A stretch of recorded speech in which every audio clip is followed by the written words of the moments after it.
Hello, Pod Smashers of the Internet, and welcome to another 80-Bit Pod Smash. 80-Bit Pod Smash! Where gaming goes to grab a beer. We are your hosts. Penguin and Termite. I am Penguin. I am Termite, and we are a weekly video game podcast smashing together ideas that you care about with video games. That's right, and tonight we are talking about a very exciting, very interesting, and very crazy in-depth topic. We are going to sit down and have a conversation about the weather. Mm-hmm. Actually, it should be very interesting. We're talking about video game weather, simulated weather in video games, and that's what we're going to be discussing tonight. We'll get into all the cool ins and outs, I think, of this topic, and different ways that weather is used to enhance game design or not. And yeah, it should be great. So, but before we get into our main topic, we like to talk about what we're drinking because we are where gaming goes to grab a beer.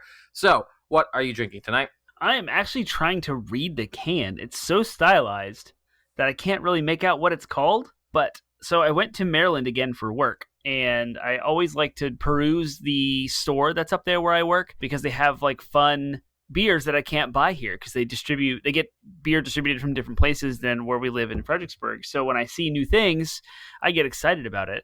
And the brewery is Flying Monkey Craft Brewery, and they're actually in Canada. But I think it's Live Transmission. That sounds right. And it's a milkshake IPA. And at the bottom of the can, it says "Tune in now." There's a lot of words on this can, so I'm kind of excited that I get to read this stuff. Wired Live, brewed with orange peel, grapefruit, and soft coconut white tea. This IPA surges with amplified fruits, dry hopped with Citra, Idaho 7, and Mosaic hops. Wired more like an IPA, the lactose adds creamy carbonation and a plush, refreshing brew. I will give it refreshing. Tune in to this voluminous. Oh, I love this word. Voluminous. I think. Voluminous. That's the word. I don't know what word I was thinking of. That was not my favorite word. Okay. Tune in to this voluminous haze of verdant hops pulsing with rich lactose waves of coconut and hints of tangerine and unfiltered transmission over and out. That's more like what it tastes like. So it's weird that there's two descriptions on the can. And this one with like white tea and grapefruit, I don't get any of that. But I do get lactose waves of coconut and hints of tangerine. So not as smooth as I would expect from like lactose. Still kind of like carbonate-y and stuff. Mm-hmm. But delicious and not too sweet. Not very hoppy. So it's good, smooth, and balanced. Nice. I like it. Awesome. Yep. Well, I was gone this weekend, so I was not able to make my typical run to You were supposed Total to bring Wine. cans home with you. We didn't actually have very many opportunities to get cans, and the only brewery that we ended up visiting was all their stuff that was not IPAs were super expensive, and I didn't want to bring home IPAs. So instead, I had to swing by Food Lion today real quick before we came to record. So I picked up some Victory Triple Monkey, which I've had on the podcast before. It's great. Yep. It's like sour, or it's like a Golden Monkey, but sour, and tis the season for sours. So, but I will talk more about the beer that I'm not drinking tonight later in the podcast. Spoiler alert. So, nice. But this one is tastefully tart, mystical flavor. Fruity notes from the imported Belgian yeast swirl through a precise souring, pucker up to a bite of citrus-laden tang, ending with a delectable experience. As far as available and easy to get sours go, you could do worse than this. It's strong, so it's got that boozy kick to it, while it's also just it's like a sour Skittle. It's just like it's real tart and fruity on the back end. Love it. Delicious beer. You hear that, T-Bone? Go get it. It's everywhere. Yeah, do it. It's everywhere. You know, get it while you can. I mean, not while you can. Like, you can get it very easily. So, I love Victory. Love the Monkey series. And yeah, this beer is great. So I'm glad I have a 6-pack of it now. Cool. Awesome. I'll try to get to Total Wine, of course, for some variety in the future. Yeah. But all right. Well, that's the beer we're drinking. So anything you wanted to discuss on the front end of the show? What in the world has Returnal done to me is what I want to talk about. You're hooked. Well, I am hooked on Returnal, but what I'm actually referring to, I gotcha. Because you thought I was going to say, I want to go jump into Soulsborne.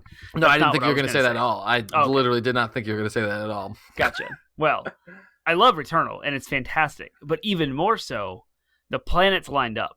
Because remember that PlayStation 3 I've been talking about on the show forever, that it plays PlayStation 2 games, and I got this new PlayStation 3. Right. Well, installed on that PlayStation 3 is 2 other Housemarque games that I didn't really play ever. One of them is Stardust HD, and the other one is Dead Nation.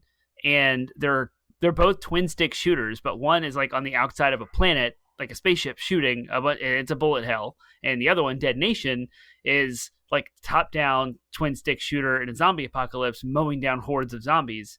They're both ridiculously fun, but now I can see the magic that Housemarque weaves into all of their games. Because I also played Resogun for PS4 when it launched, and it was super fun. So now I have 4 Housemarque games of like experience of their games under my belt. And we should totally do a dev deep dive. I was going to say, you're jonesing for a deep dive, aren't you? Yeah. And I would love to talk about the commonalities between the development patterns they have and their game design similarities are fascinating. Mm-hmm. And Returnal really does fit right into that mold, but in such a new, unique way. But yes, Returnal has me hooked. I still have only 12 hours of gameplay time in it, and I have not beat the second boss, but I've made it to the second boss. You made it to him. That's all I care. And I was not so disappointed when I died at all. I was just like, that was awesome. I want to do this again. Wasn't that a cool fight? That was that. But I didn't beat him, so it wasn't that cool. Every fight's better. In fact, the worst fight in the game is Shrike in just regards to the first boss. Is in regards to like cool fights. Like, I mean, it's in the fog. It's nothing new. It's a boss fight in the middle of a cave. Every boss fight leading up to the last one is just like gets better and better, I think. Yeah, but I feel like I spent the entire encounter with this boss. I had an astronaut, meaning I had a free life. And I had a bunch of like integrity built up. I had a lot of health, and I just spent the whole time seeing what he was doing. Yeah, it was like, whoops, I didn't see that coming. That was my first fight with him too. I also had a crap gun the first time I fought him, but yeah. I still was able to get him to phase 3. Yeah, that's what I did. Yep. Yeah, exactly. And if you can get him to phase 3 and have done even moderately well, then you'll know his attack patterns next time. You know how to beat him. Because the biggest thing I had to get used to was his little like walls that he shoots out. Yeah, they were hard. Yep. They're kind of hard to see. They weren't as clear as some of the other things you have to jump over, and you have to clear them. Can you dodge through them? You can dodge through them, I think, yes. But I was always clearing them. Gotcha. So because I wanted to have my dodge for what comes behind. Yeah. He has there are balls that come behind, so it's better to jump over them and then have your dodge for where positioning yourself to land afterwards. So because otherwise you're going to dodge through it and hit the things on the other side. At least that was my experience. So gotcha. yeah, it's a nuts fight, but it's so good. Yeah, I'm so happy that you're so close to it because now you've unlocked the shortcut too. So now you can be more in control of when you fight him, as opposed to like, oh, I have to get through all this crap to fight him. It's like, no, you can teleport to the top of the summit. Yeah, so right at the bottom of the temple or whatever, there's a little portal that will open up, and that will take you right to the top of the summit. Nice. So you can be in more control. So you can actually go farm biome 1, then just get a good weapon in biome 2, and then go right to the top and fight him. Fantastic. Yeah, I think you'll get him next time. I've changed my tactic entirely. Granted, I'm only 12 hours in, so when I say that, it's like, what was my tactic before? Oh, you're gonna have to change your tactic. Before was no tactic, so now I have one, and that is to keep my adrenaline at level 5 at all times, as much as possible. Do everything in my power because of the extra Obolite boost and the weapon proficiency boost. Obolites allow you to go shopping, so you can get more artifacts, and the proficiency increases the level of guns you're going to get. So if my goal is to farm biome 1 just enough to get a level of proficiency up and to buy everything I want from the shop. When I'm done with those 2 things, I can move on to biome 2. And then I get a really good weapon and I'm like stacked with artifacts. And then I just get through biome 2 to the boss. So that's what I'm going to go for. That's good. And I think it's a good strategy. That's good. And you can hop on with me later and hear me squeal in agony as I fight the last boss because I'm up to him. So beat him yet? Up to him, haven't beat him yet. Well, so getting to him is... I won't even say that the 6th biome is the hardest biome in the game, but getting through it, like the whole, like I would say the biome 5 is overall a harder biome, but biome 6 is like got just a couple things right before the boss that are just like, are you freaking kidding me? Moments. And basically you have to, like the shortcut to him is you have to get a key to unlock the door to the boss. And I've done that. Getting the key was like hard as crap, but I got it. So now I can more or less go straight to the boss Not completely, but I'll have to get through a couple of crappy encounters, but I can get to him. So we'll see. So right now I'm working on just like finding a good enough gun in the run that I have right now. I'm working on finding a gun, stacking my integrity, my health. I've got a astronaut already. I'm gonna try to find I don't even want to find the return of things because then I have to start the fight all over again with less crap. So what I'd rather find is there's another artifact you can get that also brings you back. So there are two different types of artifacts that you can get that bring you back. Wow. Where you stand. So hopefully I'm going to RNG, of course, but hopefully I'll find that. Short of that, I'm hoping to just have 2 large health restores in my back pocket to work with. Because I think, again, I got him about halfway through phase 2, my first encounter with him, and so I kind of know most of his attack patterns, and so I think as long as I have ways to heal myself up for, the crap that he'll throw at me in phase 3, I think I'll be able to beat him. So hopefully I'll beat the game tonight. Woo, that'd be great. I still got a lot of ways to go before I get the platinum, but are you gonna go for beating the game is first step? I think so. It's a lot of RNG, so if I get really, really unlucky, then I might have to run some of those biomes over and over again trying to get the collectibles. But I've gotten most of the collectibles in the last biome because I've had to do it so many times, and so hopefully that's the one that people say they have the hardest time with, is getting all the collectibles in the last biome. So we'll see. Yep. So anyways, that's as you can tell, we're super excited about this game. So welcome to 80-Bit Returnal, a podcast about Returnal. Right. About the Returnal. It wouldn't be much content to work with there. Nope. A couple of good episodes, and then we'd have to move on. Yeah, for sure. So, all right. Well, then let's go ahead and jump into our next segment. So, Returnal right now is probably the 2 of our favorite game, but doing this podcast is our favorite thing.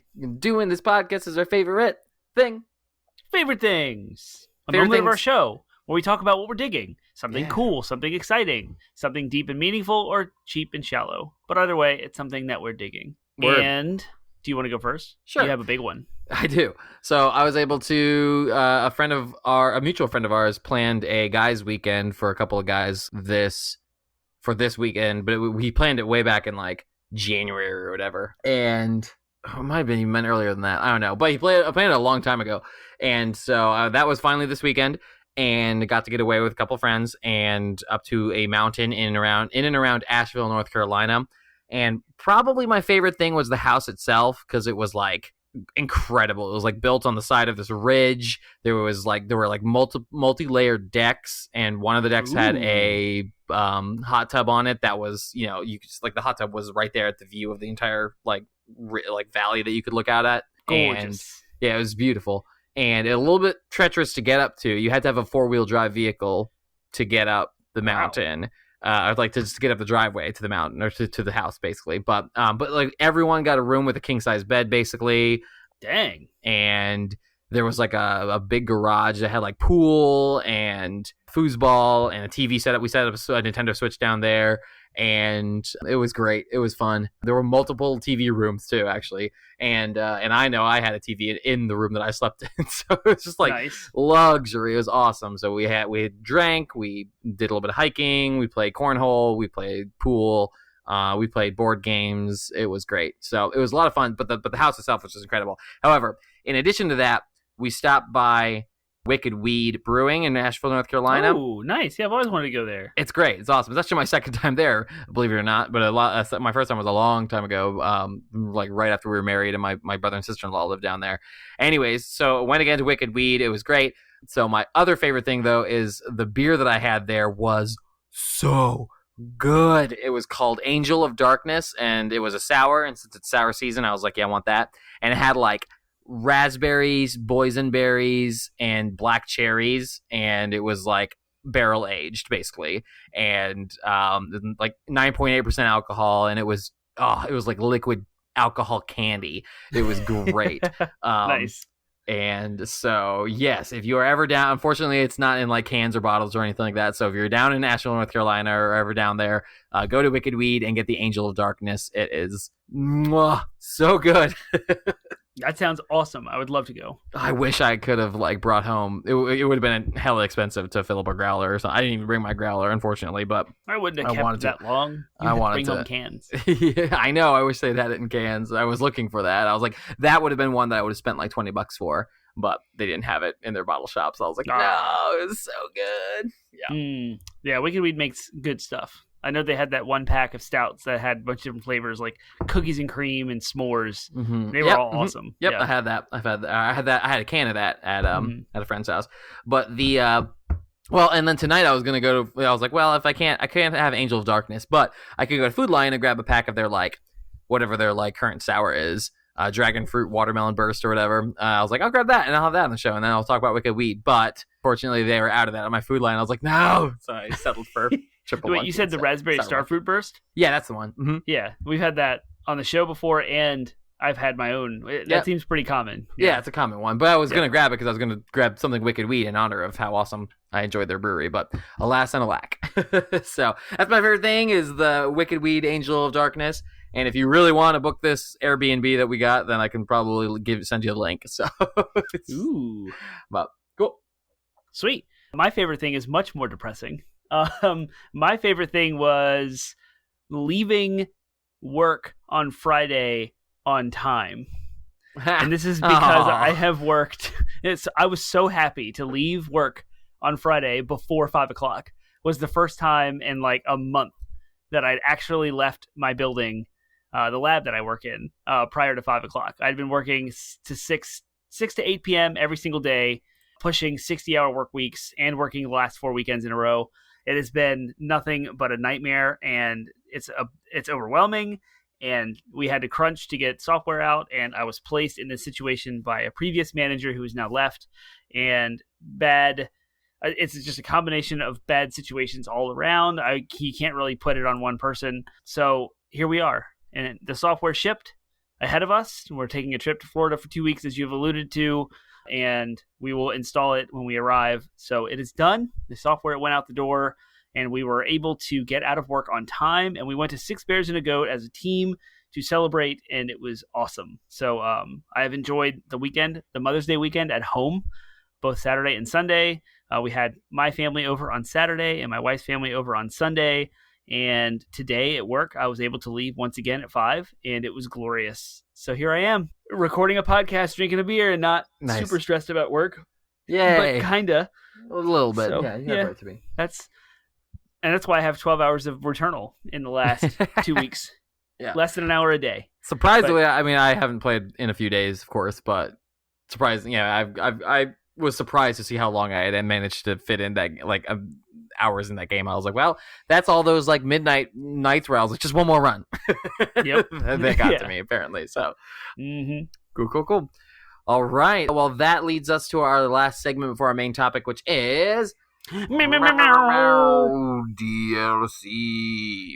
DLC stands for downloadable content. It is a segment of our show where we have a fun little mini sub-discussion, some conversation you wouldn't normally have about video games that may or may not be related to our main topic or inspired by our main topic. Tonight's is inspired by our main topic, and I wanted to talk about Weathermen and what video game characters would make the best Weatherman, but so I'm going to limit it. I'm going to specifically narrow the choices down to video game announcers.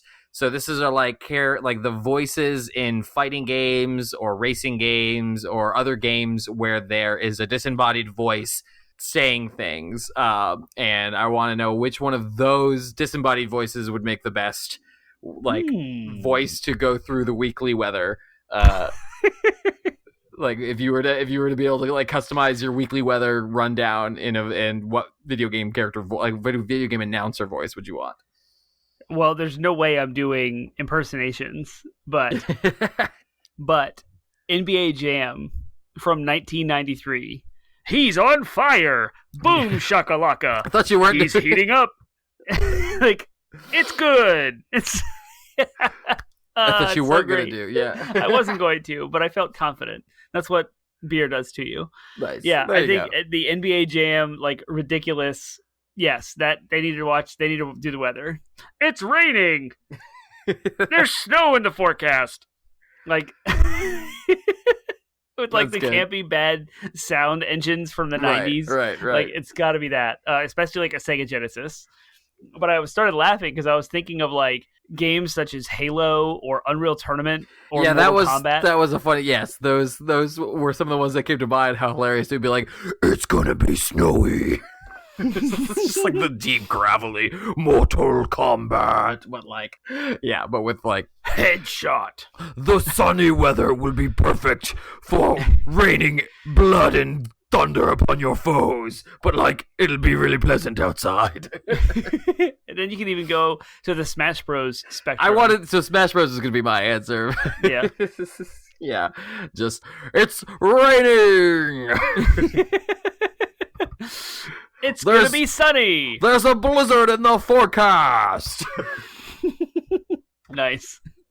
Yeah, we need to. Yeah. I'm sure there's glorious work on the internet of taking those announcer voices and making them say other things, like saying hilarious things. Yeah, we need to get Killer Instinct. Oh my gosh. Yeah. So that's sweet. That's what our DLC is for the day. And so we want to hear what's your favorite video game announcers that you would want you to give you your weather breakdown for the week. So we want to hear what those are. So Termite, where can the Pod Smashers of the internet share their ideas or comment and further elaborate on our ideas, or like 3-star golden child response would be to actually go do this.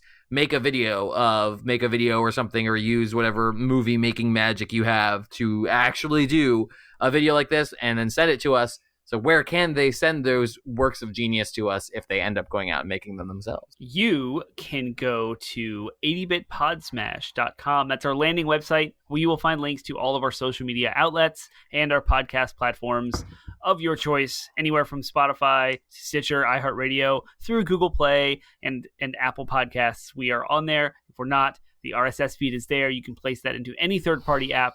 And finally, if somewhere you want us to be, let us know, and we'll put ourselves there. And you can let us know because that website, 80bitpodsmash.com, has links to all of our social media outlets as well: Facebook, Instagram, Twitter, and Reddit. We have our own subreddit. You can launch a thread and have a conversation with the internet at large.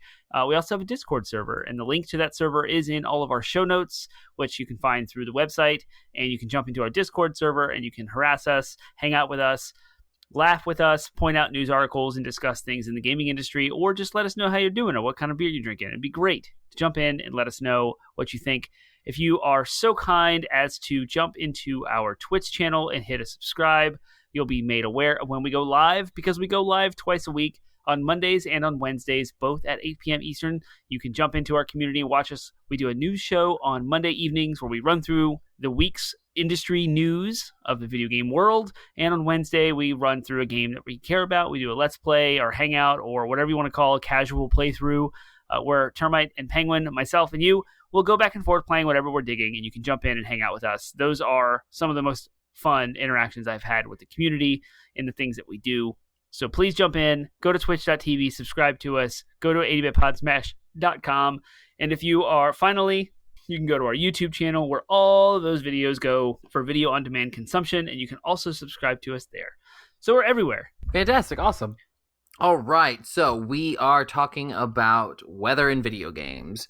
So we'll start there. What do we mean by simulated weather? That's the kind of the term that we're going to be using, but it's different from like weather simulations, where it's actual like computer generated models of real life weather. That's not what we're talking about. We are talking about weather as a form of environmental design in video games, but they are, for all intents and purposes, simulations. So that is kind of the term we're going to be using. Anything you want to elaborate on that question? What is simulated weather? I think it might be a good clarification to define. Well, maybe they both count.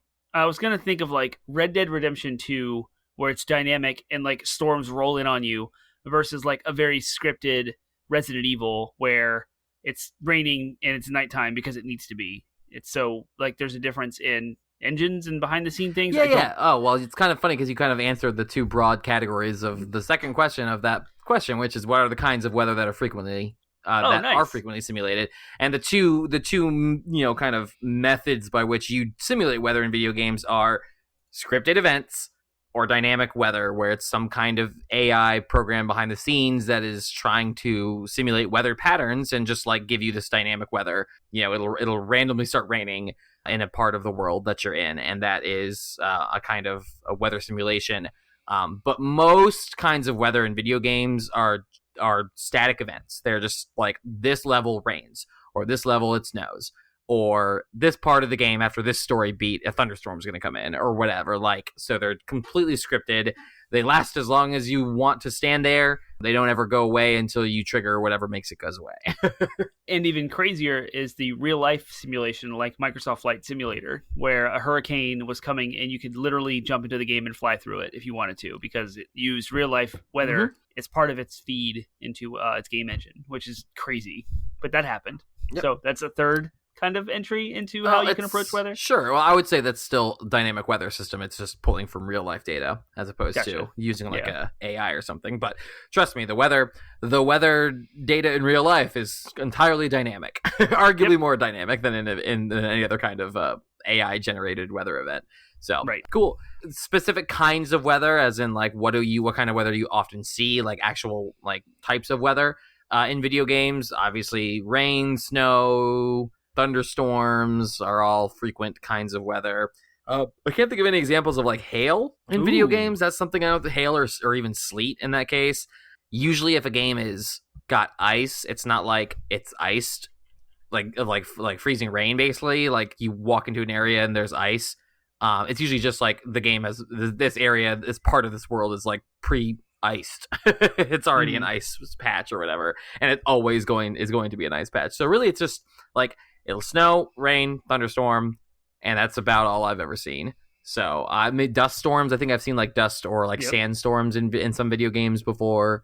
But anything else that comes to mind that I'm missing? There's a lot of like fictional types of storms, like electrical storms, where it's just like this crazy, or like chemical storms, which could exist, but they're kind of sci-fi.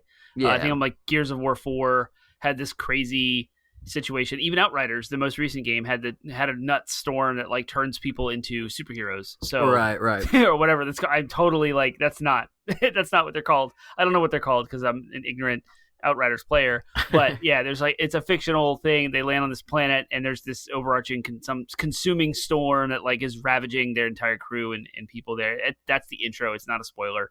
And so yeah, there's like other kind of weather tricks and effects that game designers will throw in as game mechanics or as visual features and that kind of stuff. So that's kind of fun. Well, cool. Well, then what is your favorite implementation of simulated weather in a video game? Ooh, this is a great chance to talk about. It's not my favorite now, but it was the very first time I ever really cared about a weather system in video games. And the game is Pokemon Silver. And for the first time, it had a day and night cycle that matched real life. Yeah, I guess day and night would be a type of weather that's in video games too, technically. Yeah, I guess we didn't talk about that. Yeah. And I was blown away. I never cared about weather in video games very much. I know the N64 games kind of did some things, but those were very scripted and pre-programmed, so it was always the same.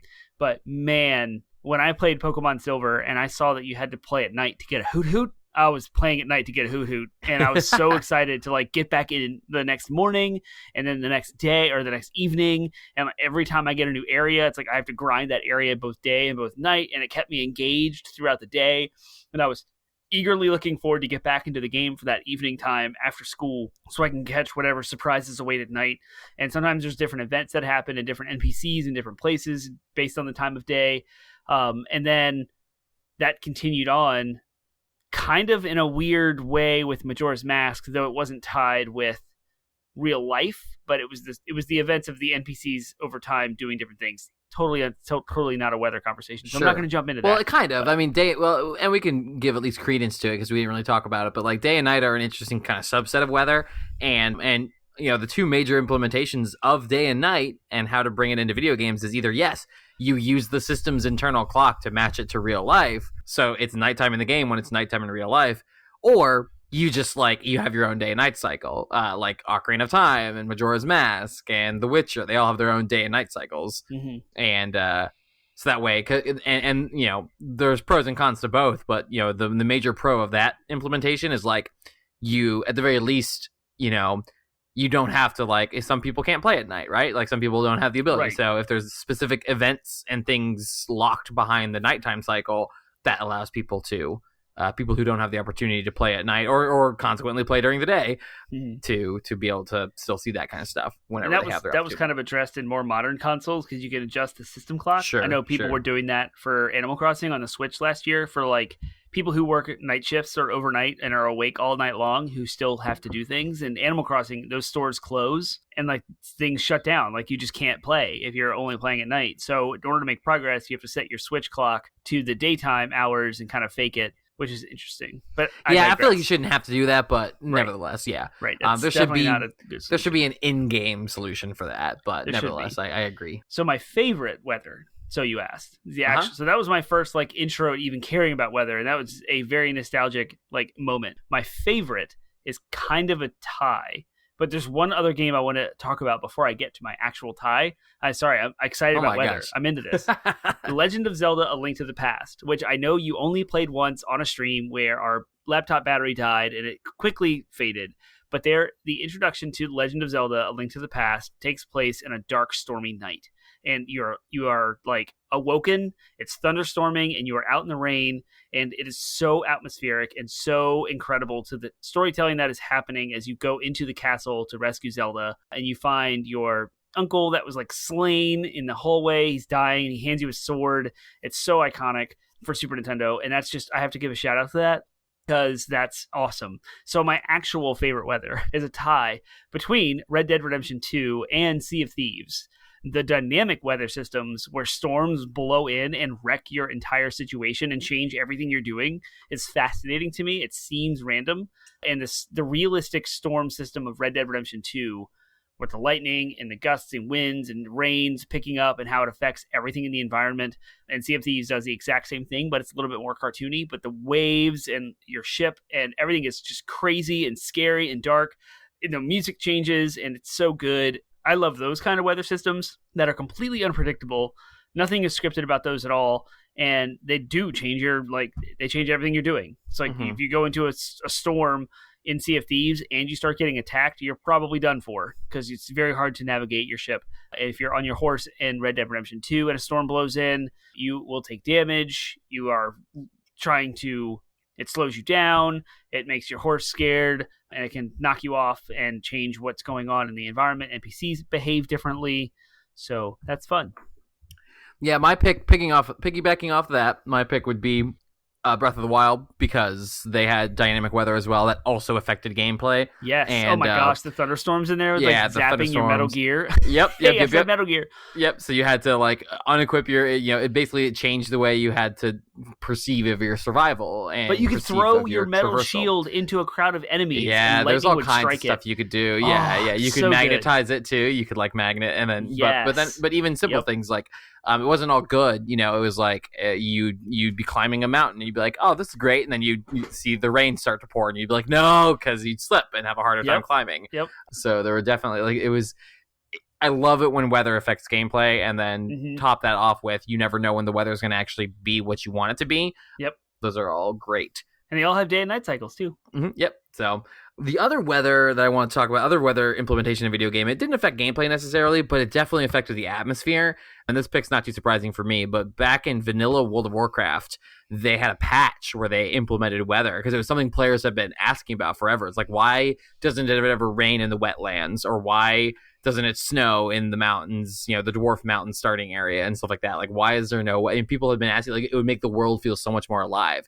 And it was awesome. They implemented it, and it wasn't a perfect system, but it was cool. You could go somewhere and it would start raining every once in a while, and it would change the way some of these zones looked. And then Burning Crusade came out and didn't do anything with weather in the new zones, and then they just stopped. They just stopped doing anything else with weather in the game for the rest of its existence. So it was something that was completely locked to vanilla WoW, and I forgot about it until Classic came out. And Classic had whatever post-patch after the weather had been implemented, that was the patch they used for Classic. So I was like, oh my gosh, it's raining here. That's so cool. Like, it recaptured the magic for me. They really didn't do that in any of the newest expansions? For real? It kind of made sense for Burning Crusade because you were in like a planet that had been like had its atmosphere ripped apart. So like, I could have sworn it was snowing in Wrath of Lich King. There were like zones that had like, again, pre-scripted snow places, like snow things, but there was no dynamic weather like there was Wow. in Vanilla WoW. Yeah. So those are my two picks. Is again with WoW, it didn't actually impact anything, but it just made the world feel so much more atmospheric and alive, which is what Vanilla WoW was all about. Like before, it was well before they started just again scripting everything out and making it all cookie cutter experiences. So that's part of what made that experience great, I think. So cool. Awesome. Well, so what are the challenges of simulating weather in video games? What are kind of some of the downsides and difficulties of doing this? Like, well, I'll phrase it another way. Why is it hard to simulate the weather in real life? Well, I mean, video games are software, and if you're going to simulate something as complex as weather, you got to do it right, because if you don't, it takes away and distracts and actually wrecks the situation. It can be something like performance and slowing down the frame rate and trying to calculate rain and clouds and weather. It could also be it's almost better to just put them on like a random, like randomly. But then the downside of that is like you'd have it wouldn't be a perfect simulation because the weather's not random. The weather's not predictable, but it's not random either. Like it's got traceable influences that usually allow us to at least somewhat predict it. But it's not like you're just like, oh, well, this hour the random number generator decided it's going to start raining, but that's what it can be in video games. And so then it can basically result in it's trying to simulate weather, but what it does is it ends up being like wildly erratic. And sometimes you'll play the game for days and never see weather, and other times you'll be like, oh, it rained like 4 times this hour. That's not realistic. Like it was like went back from rainy to sunny to rainy to sunny to rainy to sunny over the course of like 10 hours. That's stupid. Like that's not how that weather doesn't works. make sense. That's not how weather Exactly. works. Yeah, usually there's patterns or like fronts that move through, and it's the big storms and stuff. But in games, it's random. So like exactly. Like so that WoW implementation would be like in what you'd literally like you could stand on the border of the zones, and in one zone, the RNG decided it was raining. In the other zone, you'd walk in and it'd be sunny. And it's like, okay, yeah, that's like that's not again how weather works. This was 2005 or whatever when that patch came out, so I don't blame them for not having a robust dynamic weather system. But yeah, it makes sense. It's like okay, like it's super. I mean, it's hard enough to like predict the weather and understand the weather in real life. Trying to then simulate that in a video game in a way that is, true to real life, I can imagine is an exhausting task for any developer. Which is why, go ahead. I was going to say, which is why the scripted weather events make so much more sense when you tie it to the story or you tie it to something like you're trying to create an So I think of one of the best examples of this in recent times is The Last of Us Part 2. Yep. The freaking storm. They talk about the storm. The storm's coming in. They talk about it. The entire game takes place over the course of like a week or maybe 2-week period where again it's if a big hurricane was coming in, then yeah, you'd have some lead up to it, and then if the climax of the story is happening during this weather event, that all it all makes sense. So like it makes sense as to why that storm would quote last a while if that was what was going on at that time. So yeah, so that's why that's almost a better approach, because it's like then you can just tie that as part of the story. It's part of the story and the environment in each level that it makes sense to have that. So yeah, and you have there's a lot of performance trade-offs we could talk about forever, and the simulating of when the weather happens, how it builds up, how it goes away, and then there's the simulating rain and the 3D sound and how it affects the environment and how things look, fog, and how much demanding it is for light to pass through fog. I say demanding on like the GPUs and some of the things. So you have to worry about frame rate and performance issues, but also you have to do it right. If you mess up the sound of rain, it completely disconnects the player entirely. Yeah. It just doesn't make sense. If you mess up the visuals of rain, it's just like these big, gaudy raindrops that don't really make sense. It's not immersion, it's distraction. And that can be a problem. Exactly. And then we touched on how weather can change the mechanics of the game itself, and with Breath of the Wild specifically. Imagine the amount of testing that needs to happen to make sure all of those mechanics are solid, sound, polished, and work correctly.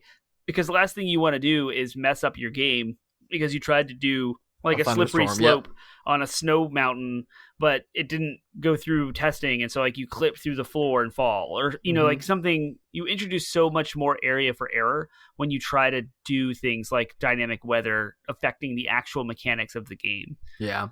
Well, and then there's things like, so snow is a great example of something that's like everyone knows what it looks like to walk through snow, but that's such a hard thing to actually like render in video games. I remember not ever being impressed with any of the implementations of it until like the most recent God of War game, where like when you're and to a lesser extent or to a equivalent, parallel extent. Red Dead Redemption did it really well too. They're both where really good. Where again it looks like they're walking through snow. You can actually see the snow kind of displace, and you can almost even see some of the individual flakes of snow as the wind catches it as you're walking through it. Both games did a really good job of it, but even those aren't perfect. There's still a small kind of uncanny valley effect of being like, oh yep, that's still computer generated snow. It's not quite verisimilitude yet. Mm-hmm. Yeah. And I'm thinking of like Horizon Zero Dawn for snow and atmosphere. Mm-hmm. They did a really, really good job, but I don't know what that looks like when you walk through it. But when it falls, it's beautiful when it falls. Yeah, it's almost, it's a very well rendered. So you're right. So again, this segues us nicely into our next question, which is, what are the design considerations for simulating weather? Or another way of putting it is, how can weather enhance gameplay? Yeah, and we did touch on most of that stuff. It depends on what you want. If you're looking for an atmospheric change and you just want to set the mood for a title, I'm thinking of like Heavy Rain. The entire game is set during a torrential downpour, and it's actually one of the best implementations of rain I've still seen ever. And it came out in like 2010. So, and that did a perfect job in setting a story, or setting the setting for the story. How it was depressing. It was constant. He lost his child, and there's a murderer out there. And are they the same? Is the child at risk for the murderer? Is this even related? And it's just like this fear and this panic that's happening from a parent perspective. Crazy. And the rain just is perfect. Then you have Horizon Zero Dawn, and like I was mentioning, the snow atmosphere of the tribal nature, and it's great for setting the atmosphere of the story, and it matches, and it's good. But then you have the dynamic weather systems as well, that you want to increase tension and risk at any moment. A storm can roll in and change everything, especially with Breath of the Wild, like you had mentioned.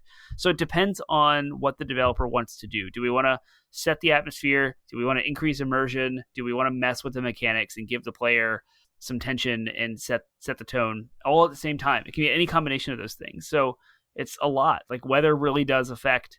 Now, anyone who listens to this podcast is going to be paying more attention to the weather. Even in Returnal, it's raining. Yep. And you can feel it now on the DualSense, which we'll is a whole new level of immersion. I was going to say, we'll get to that. But some other design considerations, I think, for weather, which we haven't talked about yet. Weather can be used to obfuscate if you need to hide something from your players. Not even hide mistakes, or I'm not even talking about just like, oh, well, we messed up this, so let's lower the visibility. But even in that case, I was going to say, even with that, like, you have the fog in Silent Hill was conceived. It was implemented in the game because of the draw distance. They couldn't get the draw distance, so they're like, well, why don't we make it foggy? And then it completely, like, it was sort of one of those happy accidents. Yeah, exactly. It was a happy accident that actually made the game better.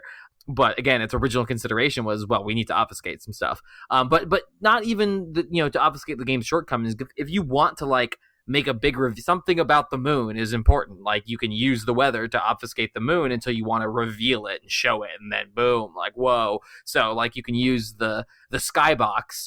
That's something we haven't really talked about yet in this, is like most games that have outside environments have a thing called a skybox. And that is part of the weather design of the game. So if you want to hide things or obfuscate things in the skybox, you can use weather cleverly to do that. Or in general, if you just want to, like, hide, if you want, like, a specific weather to be the justification for hiding this castle in the game, you can do that. The player can't get to it because of the storm. They have to find a way to clear the storm magically or whatever. Like, you can do all that stuff using weather cleverly. Yeah. And, and have you played Journey? Yeah. Yep. So that last, like, push to the top, like when you're exhausted and fatigued, and you have this massive wind gush of snow, and you're like drudging through it. Your pace slows down, tension builds like crazy. You're at the end of the game, and everything is coming to a head. Oh, it's magic. Yeah, weather can be so used enriched by weather as a puzzle in that regard. In fact, there was was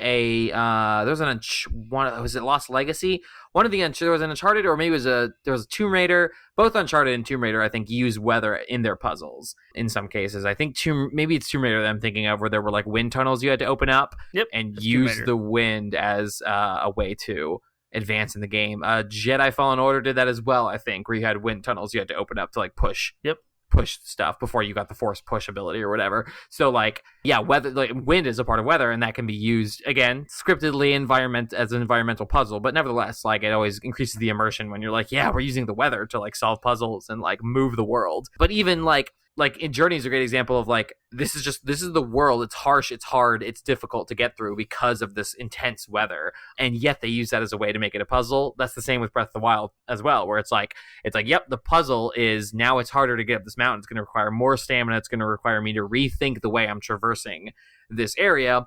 When it snows in Breath of the Wild, usually you have to have more considerations for your heat, so you have to put on more clothes, or you have to cook up a dish that increases your cold resistance or whatever. So like, yeah, weather can be used not just to like the dynamic weather can be used not just to create sudden atmospheric changes or even just like make the world more scary or difficult. Like they can actually be used as a way to like, okay, yeah, this is a tool that I can use, a puzzle, a piece of the puzzle that I can use to help solve what I need to right now.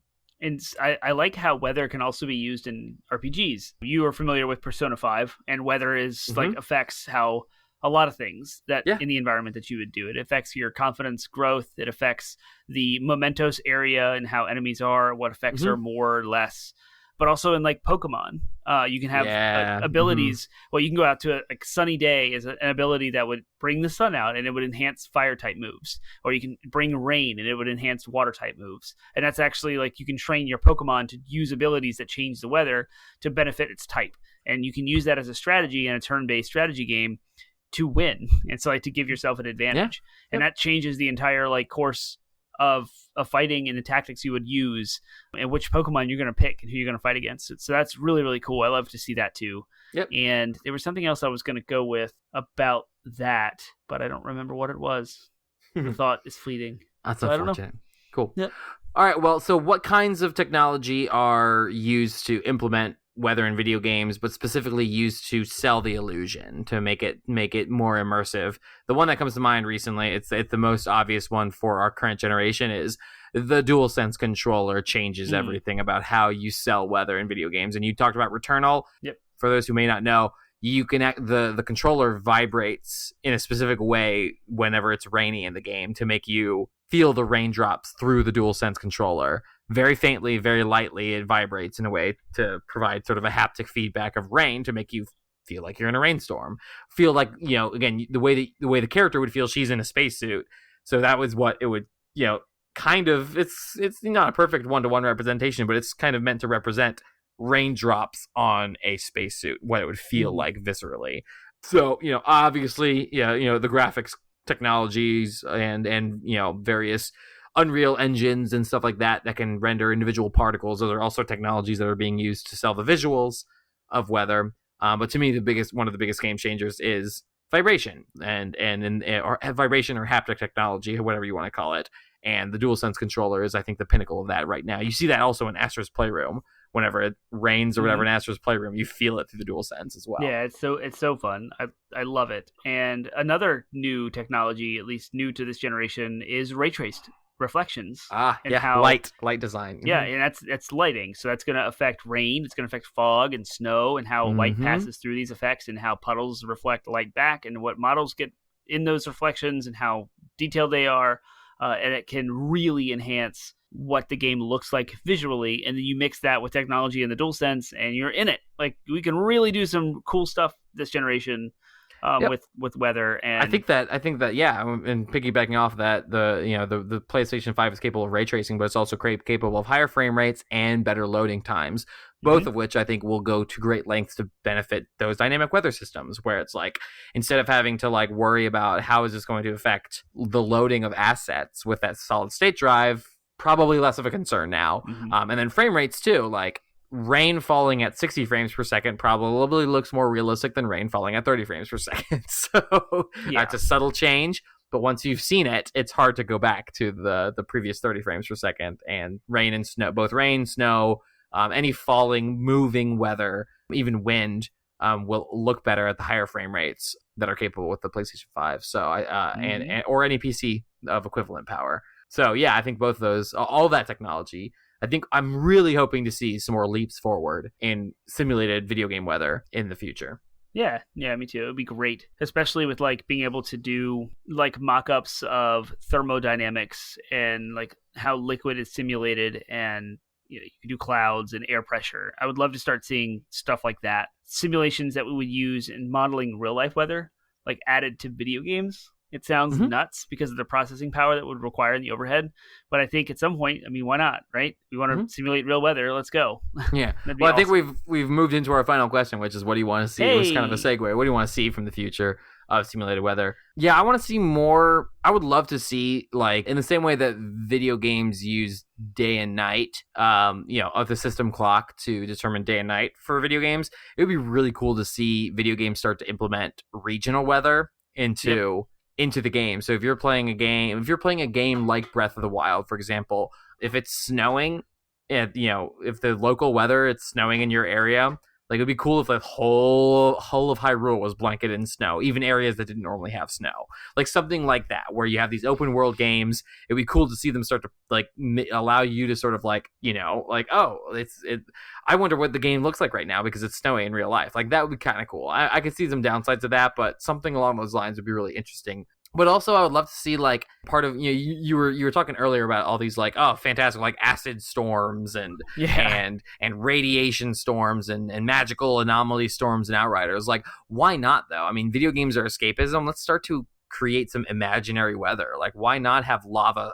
Why not have lava falls? Or lava Yeah. rain, you know what I mean? Like things like that, where it's like only video games can do them, or electrical snow. Why not? Why not? Like the imagination is the limit. Like, and it's just part of video game design that is something that I think that we need to see more innovation in is like the idea of the biome, the idea of like video games. Video games have a handful of biomes that we always see. There's always the snow level, there's always the lava level, there's always the underground level, there's always the sunny forest, whatever. Like we always see these same like 5 or 6 biomes in every video game, Mm-hmm. and we're expected to think that those are creative and unique. And the reality is like, let's start to like use some imagination. Why not have a land that's covered in marshmallow, like, and that has marshmallow fall? You know what I mean? Like it could be a Yeah. fun, exciting, silly game, but like lean into it, like do it, lean into it, like make it a thing. What would that look like? What would that feel like on a physics level if that was the weather of this fantastical fictional world? Why not have games where it's common for the sand to be made out of lasers, whatever, you know what I mean? Like Laser sand. laser sand, right? Well, why not? Like, what would that look like? What would that visually be like? And do it, like make it happen. And it's the implementation of these weather systems that could then take the next leap